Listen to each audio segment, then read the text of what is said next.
as if it's an easy one. We have 1.5 million young Kenyans who are in this industry. And we can't wake up one day and say, since there's someone who probably didn't enforce last year or the year before, then let's just shatter them. You know, we tried the other day and you saw almost brought the transport sector to a standstill, because people who are transporting 7.5 million Kenyans to work, you can't ignore them and say that because there is now the will to enforce the law, you are going to crack down and stop all of them.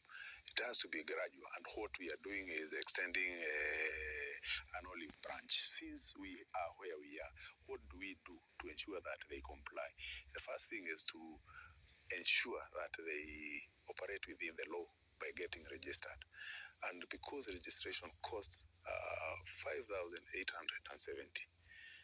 that's waived. Then there is further discussion. You know, when you are driving your V8 and a boda, the license annual renewal is the same. It's 3,050 for 3 years. So there's a discussion that this boda driver's license, the renewal should not be equal to a person who is driving a motor vehicle. So we are negotiating so that it's brought even to 300 shillings per year, which translates to less than 10 shillings per day.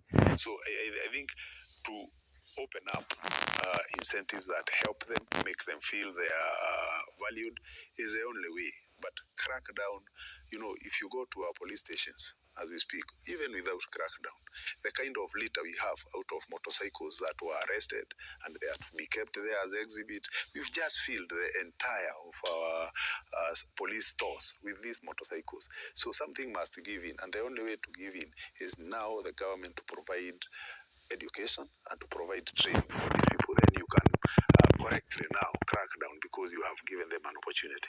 So after the 60 days, the crackdown will be relentless, because the government has given an opportunity. If you translate that 5,870 into what it means, it's a lot of money. Yeah. And if you translate the loss of opportunity for the money that will be reduced when they do their annual driver's license renewal, it's a lot of money. We are talking of billions and billions of shillings being given to the industry. But there are also other incentives that were being done when they are doing their fueling and when they are doing their insurance, because that's the next step.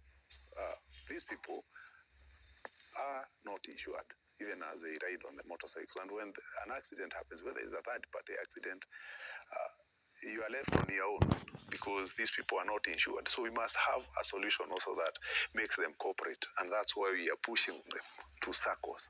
So post this registration, there is no boda that will be on the road if they don't belong to a SACCO. Okay, but PS, before we go to questions from viewers, and there's lots of questions.